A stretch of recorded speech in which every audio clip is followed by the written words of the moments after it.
What is good, guys and gals, and welcome to the Films and Pixels podcast, episode 34. I'm your host, Afif. Thanks for tuning in once again and joining me for another episode of this podcast. It really means a lot.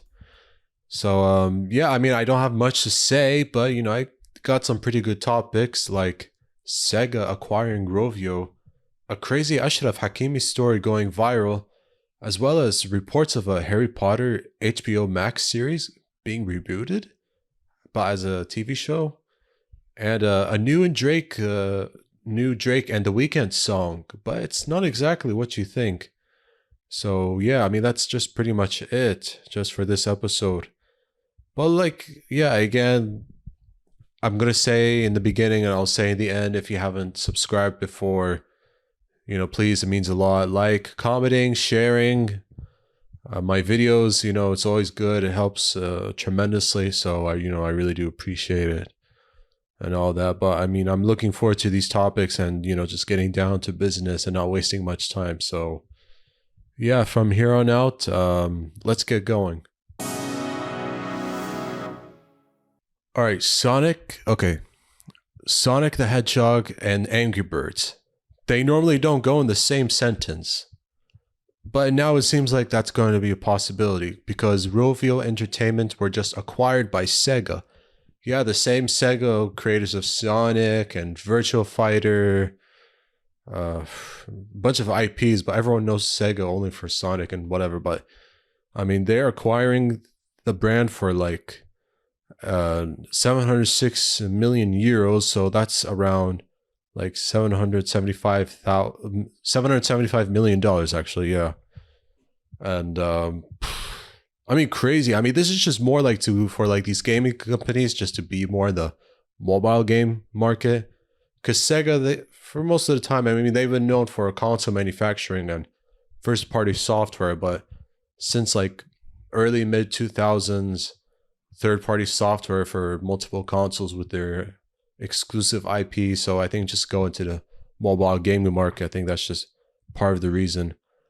It also represents a 90% premium over its share price that'll close on Friday. The whole deal will be finalized by September, and this is the same Rovio Entertainment that made Angry Birds in 2009, and we've seen sequels and spin-offs that have been popularized and having 1 billion downloads on multiple devices, and downloaded 5 billion times actually as well. And there's even 2 animated movies, one in 2016, another one in 2019, Angry Birds film. So of course it's been incredibly popular, and there have been imitators that have been trying to replicate the similar formula of Angry Birds. But yeah, will there be a Sonic Angry Birds crossover? I really doubt it, but I like the idea of Angry Birds in the whole sort of world of Sonic, in the Green Hills Zone, for example. Guys and gals, so there's a wild story that's gone viral everywhere, obviously on social media especially, but some of you who are major football fans, you may know the name of Achraf Hakimi. He does play for Paris Saint-Germain. He is from Morocco.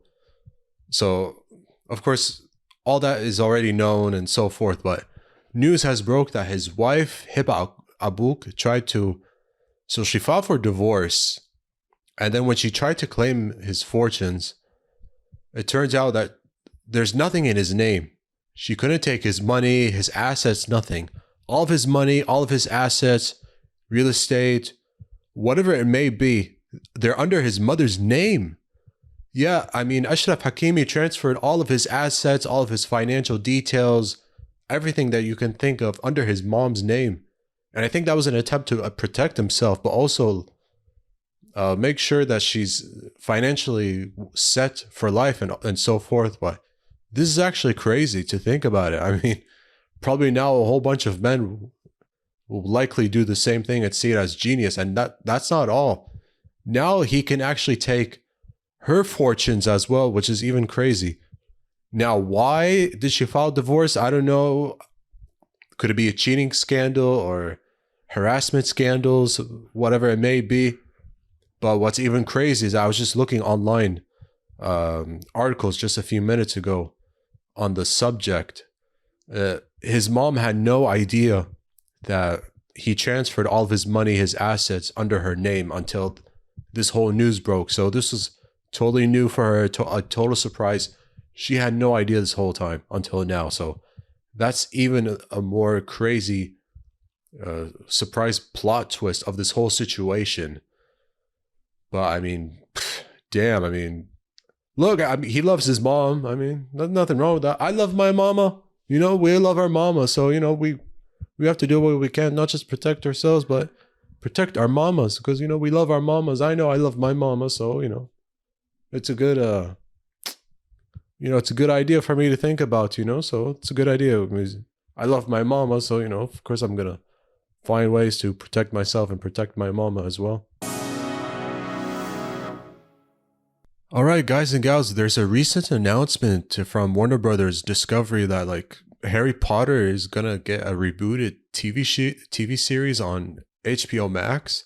And that's not all. The streaming service will just be rebranded simply to Max, which is like not really creative, but whatever, that's their problem.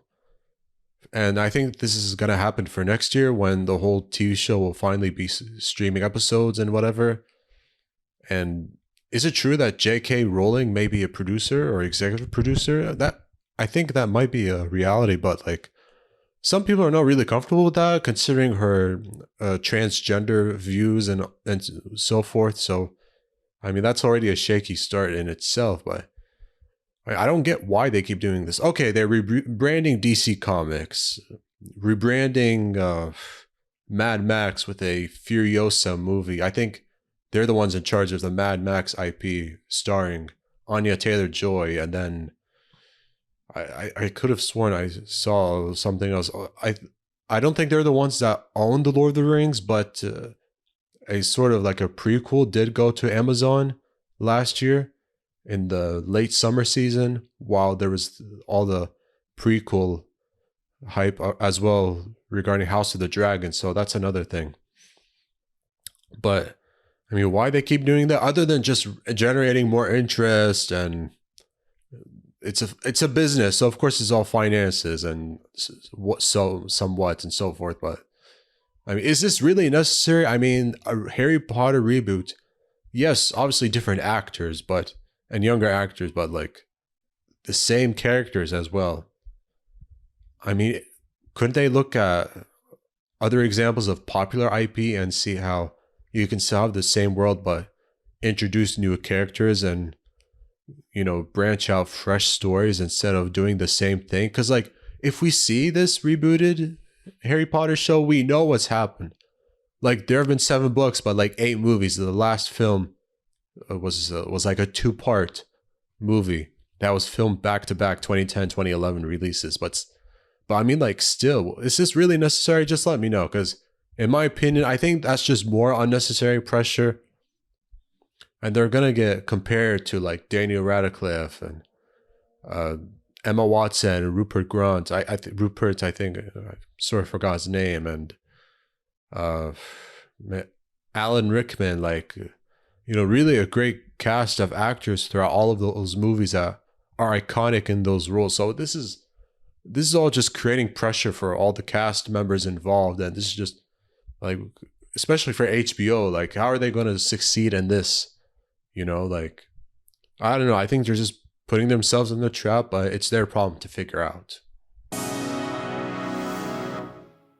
Guys and gals, a new song by Drake and The Weeknd just dropped everywhere, and it's called Heart on My Sleeve, featuring both Canadian superstars, except there's just one weird problem. It's not really an actual song by both of them. Let me explain. This is actually a new song generated by AI itself.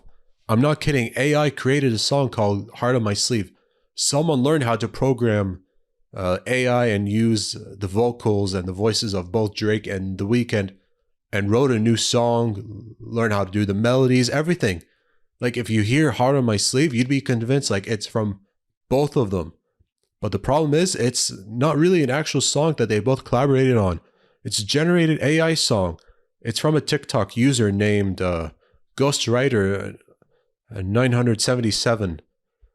So and he's been a ghostwriter for years, paid close to nothing and so forth, as he said, by major labels. And he even claimed that the future is here. So is this the future? I mean, this is crazy. It's enough that there's already barred from Google and ChatGPT, and I mean, let's just call Siri and Alexa AI. I mean, we know that they are, but I mean, Siri, Alexa, I mean, who else? Like, who else and what else? Like, already, like, we're all afraid that AI is going to be taking our jobs. AI will be copywriters, designers, editors, probably journalists, broadcasters as well. I mean, it's kind of voice actors, obviously, like AI as voice actors. I mean, like, come on. Now AI is making music for us, or taking artists. They're going to take artists of different generations out of business. Come on now. And like, yeah, and it like got 11 million views on several platforms like Spotify, especially. And look, those platforms like YouTube Music, Apple, Spotify, TikTok, they couldn't really like say anything about it. Although they were forced to take action. Universal Music Group, they represent both of these artists. So they did make a request to have the song taken down from streaming platforms, because they don't want AI to be responsible for learning how to do melodies and lyrics of copywritten songs and so forth. So it makes sense. Like, we don't need AI to like make music for other artists, and then those artists, producers, composers, and whatnot, like getting nothing out of it. No compensation, no money, no credit, nothing. It's just using beats, using their voice, their, learning how to follow their melodies and whatever. Like, it's crazy. Like, I wonder if there's going to be any more songs like this. But I mean, even like hearing it, I didn't think it was like totally great. And like, I could tell like it's something is not right. Like, it's not, the voices are familiar, but it's not like totally authentic voice of Drake, because it's a bit off as well. But it's really close, but still, it's crazy to think that an AI created a song from both Drake and The Weeknd. But I mean, it's at least good actions being taken for music streaming platforms not to have AI on their, on their streaming services. All right, guys and gals. Once again, thank you for tuning in to the Films and Pixels podcast, episode 34. If you haven't done so before, I really appreciate if you just subscribe to this channel. It's a big boost for me. It really means a lot. It helped this channel grow even further. Plus, just leave a comment on any thoughts of the topics I said. It would be great. Share with your friends and family. Much appreciated. And again, thank you so much for tuning in from beginning to end. The Films and Pixels podcast, episode 34. Once again, I'm your host, Afif. Good day and good night.